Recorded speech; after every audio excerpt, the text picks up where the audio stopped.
It's 10 p.m. Do you know where your children are? Right now on the 10 o'clock news. The reverse rush is on, and experts say today is the busiest travel day of the entire year. Everything went really well. It was great. Leaving from Newark, going, no trouble. Tens of millions tonight trying to beat the clock to get back home in time for work and school tomorrow. Plus, after a soggy Sunday, we now brace for snow and not just flurries. Liv Johnson's standing by to talk about timing and totals. The 10 o'clock news starts right now. Good evening and thank you for being with us. I'm Arthur Chian. The big story on the Sunday night is the Mad Dash home after the long holiday weekend. And once you do get home, it might be time to start laying out that snow gear. We have Fox 5 live team coverage tonight. Meredith Gorman is live at Newark Airport, but we begin with Liv Johnson. She's been tracking this winter weather watch that's in effect. Hi, Liv. Hi, Arthur. Yeah, December's about to start, and with it comes our first winter storm watch of the season. So these are the counties affected. It's late Monday into late Tuesday. We already had some rainfall today. Of course, some areas on New York State and some of the Northeast and Midwest already gotten a significant amount of snow. For us, we do get a break Monday. Tomorrow we just have chilly temperatures and strong winds. But early Tuesday morning, that's when the action starts. Now, I'm not really expecting much snowfall at all for Manhattan, most of New Jersey, Long Island. It's really those places to the northwest of New York City, some of our higher elevation areas. But regardless, we're all going to see some precipitation, whether it's in the form of rain or in the form of snowfall. So by early Tuesday morning, most of us are already at work at this point. You can see it's mainly rain for the 5 boroughs, most of New Jersey. But northwest corner of Sussex County could see some snowfall, and we are expecting, of course, some snow for Sullivan, Ulster, Dutchess County, 3 to 6 inches predicted so far. As temperatures warm up a little bit into the afternoon, most of us will have that turn into all rainfall, but it's really an all-day event, and it's going to be a messy Tuesday. Arthur? Thanks so much, Liv. Now from the forecast to what wasn't always the friendliest skies for travelers today, thanks to delays. Fox 5's Meredith Gorman is live at Newark Liberty International Airport with that part of the story. Good evening, Meredith. Hey Arthur, a lot has changed since we last spoke to each other at 6 o'clock. Those 90-minute delays that were going on here at Newark are now gone. The LaGuardia delays also gone, but I talked to a lot of people who were experiencing delays here during the day and into the early evening, and despite having to deal with those flight issues, spirits were pretty high here at Newark. Maybe people are in the holiday spirit or just spent a really good weekend with their loved ones. I don't know what the case was, but nobody seemed to be dampered by the delays here. But according to AAA, Thanksgiving is the busiest holiday for travel all year, and by the end of tonight, the TSA expects that more than 3 million travelers will have passed through the security checkpoint areas today around the country. Now, here at Newark, despite the high influx of travelers, the security line ran smoothly all afternoon and evening, and people I spoke to said they gave themselves some extra time, knowing today's a historically busy travel day. And here's what they told me about their flight statuses tonight. Delayed an hour right now, but it's expected. It's the busiest day of the year, so just getting back. Hopefully, that's all. Thankfully, I haven't had any delays so far, but we'll see. I just got a notice about all the winds and all that, so travel-wise, though, it's been fine. So far, 10 minutes. Okay. Yeah, not bad. Not bad. Like, it's the busiest day of the year. Would you guys kind of plan ahead for that? No, but next time we definitely would. Again, recent data released by the FAA shows those delays seem to have been resolved, but nonetheless, a very busy travel day, but a pretty smooth one here at Newark. Arthur? Manageable expectations there. Thanks so much, Meredith. Well, getting around was a little bit harder for people traveling in the Midwest. According to FlightAware, more than 4,000 flights were delayed by this afternoon, and over 2,000 flights were canceled yesterday alone. This when a major snowstorm slammed that region, some areas getting more than a foot of snow. Traveling to Reno, Nevada, and we've been delayed for about 3 hours. It's really unfortunate that this weather comes on a very busy holiday travel day, but that's the hand that we were dealt. Winter storm is the one that's expected to bring snow and ice into our region starting tomorrow night. And in developing news right now, accused killer Luigi Mangione will be back inside a Manhattan courtroom tomorrow, and a lot is at stake. Let's get right to our Kendall Green. He's live in the newsroom with details on what to expect tomorrow. Good evening, Kendall. Hey, good evening, Arthur. The pretrial hearing set to begin tomorrow will determine whether crucial elements in the case against Luigi Mangione will be tossed ahead of trial. Now, if there's no any indication that this case will have tons of eyes in New York and beyond, this video shows us it will. This is just outside of the courthouse in Lower Manhattan, where despite the cold and rain, people set up tents with plans to camp out tonight, showing a huge amount of nationwide interest in Mangione's hearing. Now, among the key issues expected to take center stage at tomorrow's hearing, Mangione's legal team is set to argue that officers didn't read Mangione his Miranda rights until about 20 minutes after approaching him.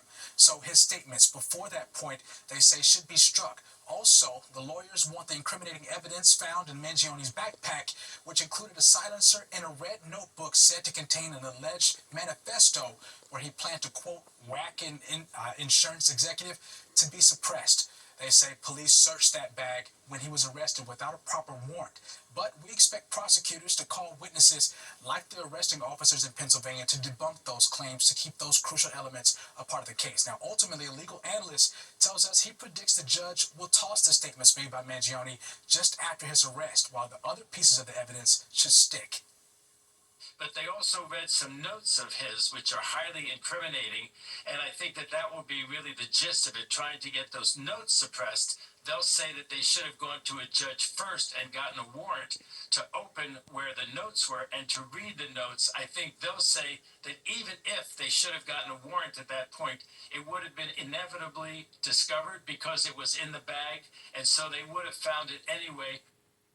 Now, it'll be up to Judge Gregory Caro, who's blocked out several days to hear the legal arguments, and he'll decide what elements stick for trial. Mangione is accused of killing United Healthcare CEO Brian Thompson nearly a year ago in Midtown Manhattan. He faces both federal and state murder charges, and he's pleaded not guilty on all counts. But if convicted, he could face life in prison on state charges and a potential death penalty on federal charges. Arthur? All right, thank you very much, Kendall. Meanwhile, there's outrage tonight over the clash between anti-ICE protesters and police this weekend.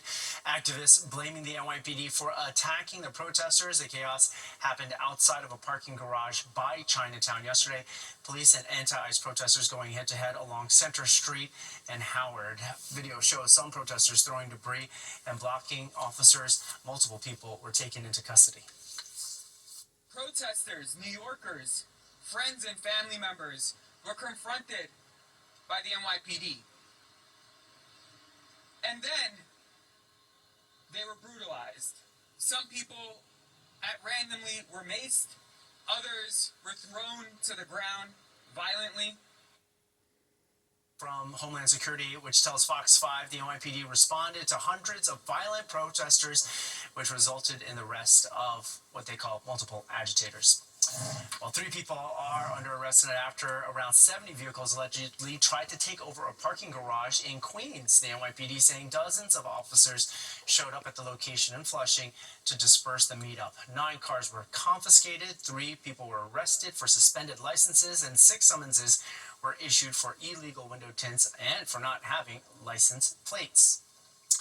Tonight we're learning more about the Afghan man accused of shooting 2 National Guard members in Washington, D.C. last week. The Associated Press tonight reporting Rahmanullah Lakanwal could not hold a job, and a community advocate was worried he was becoming suicidal. On the Sunday morning talk shows, Homeland Security Secretary Kristi Noem saying Lakanwal might have been radicalized after arriving in the U.S. He's accused of killing National Guard Specialist Sarah Beckstrom and critically wounding Staff Sergeant Andrew Wolf. Lakanwal has been charged with first-degree murder.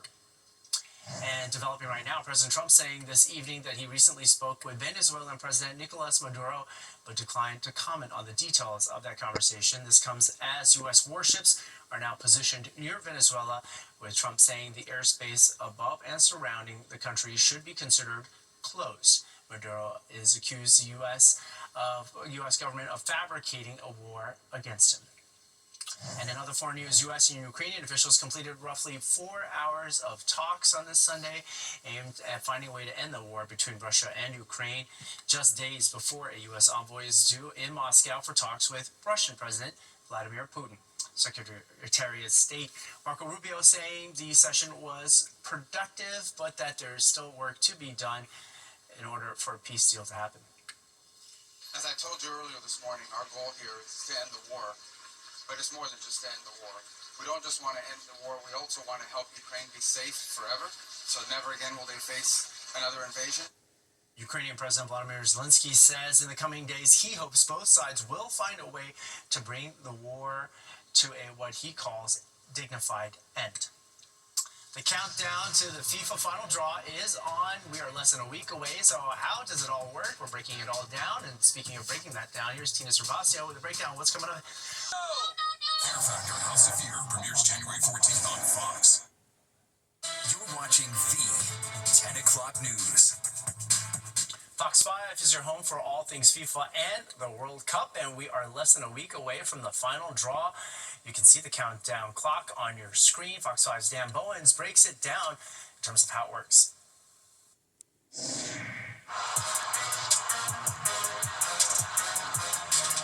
All right, here we go. Less than 200 days to the World Cup. Hope you're excited. I am too. It is the biggest that we've had in history. The draw is coming up. It can get a little confusing, a little complicated.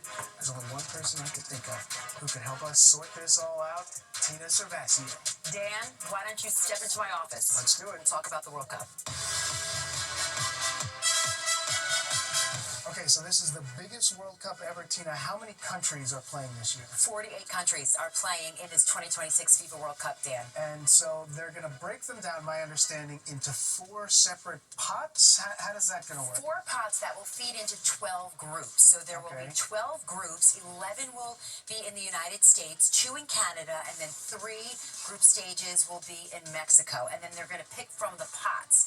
So pot 1 is the most important example. In our example, pot 1 will be Hall's cough drops. Good for this time of year. So this would be the top seeds, including the home countries, which would be the U.S., Canada, and Mexico. Yes, which is amazing. So the U.S. is a top seed. So what's great about that, Dan, that means they're not going to have to play all of the other top seeds in the group stages, like Argentina, England, Brazil. So that's a key. They don't get knocked out early. And then each of the other teams, one from pot 2, which is a Splenda, one from pot 3, which is the Lipton's tea, and then a Domino sugar, and that would be one of the groups then. So that represents one of them. Yes, and the pots go by the FIFA rankings. The final rankings come out right before the draw. And a lot of people may be interested in this last pot because that's where some of the playoff teams are, which includes Ireland and Italy. Yes. Which still has yet to be determined. So they could be in this pot as well. And they won't even qualify until March. But this pot 2, could have Germany, Netherlands.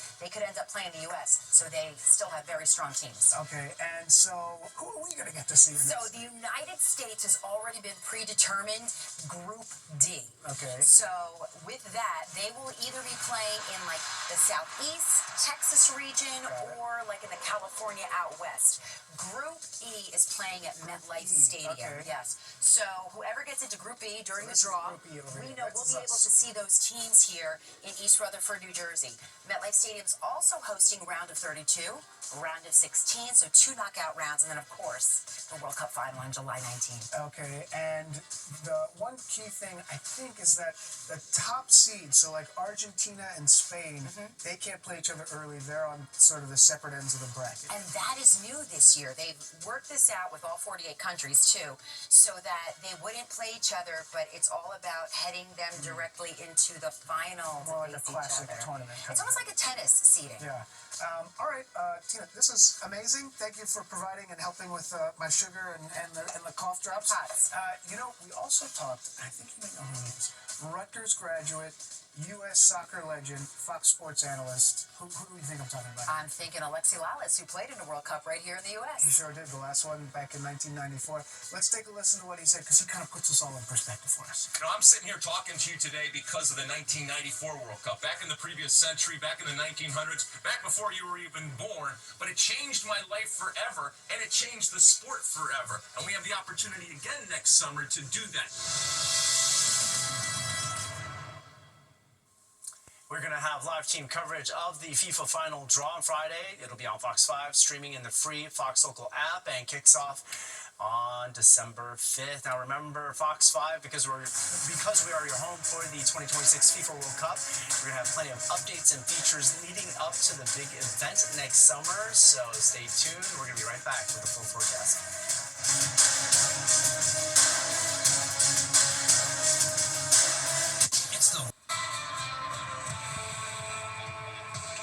Welcome back, everyone. Well, believe it or not, tomorrow is December, so here's a sneak peek of what we usually have this time of year. Our average high is usually between about 41 to 49 degrees, so mid-40s. Low temperature is usually in the 30s. Average amount of rainfall is a little bit over 4 inches. Average amount of snowfall is about 5 inches, and that starts as early as Tuesday, but not really for us here in New York City. Current temperature is 42 degrees in New York. We have 43 for Newark. We've dropped to the 30s for areas northwest of the city. Poughkeepsie's 39, Monticello 33, Sussex 37. We're low 40s out on Long Island and also throughout Connecticut. Wind speeds right now, not too crazy, about 5 to 10 miles per hour. That's pretty much our only weather maker tomorrow. We have gusts 20 to 25 miles per hour, but at least clear skies, so plenty of sunshine, just strong winds. And then we get strong winds Tuesday as well once we have this system move through. So tomorrow morning when you wake up, once again, you have a lot of sunshine. That's the good part. But temperatures will be in the low 30s, feeling like upper 20s. Monticello, you start just in the low 20s. And then eventually we get up into upper 30s, low 40s. Tuesday morning, this is when the action starts. So really, really early, between about 2 to 3 o'clock in the morning. That's when we'll start to get some of this system moving through. Now, there is a pretty clear line that kind of goes right in Westchester County area for where there's the difference between rain and snowfall. So 7 o'clock Tuesday morning, you can see snowfall for Sullivan, Ulster, and Dutchess counties. And then again, there was a pretty clear line that separates where we get snow and where we get rainfall. So New York City, Long Island, most of New Jersey, and most of Connecticut, we are just expecting rainfall, and a decent amount at that.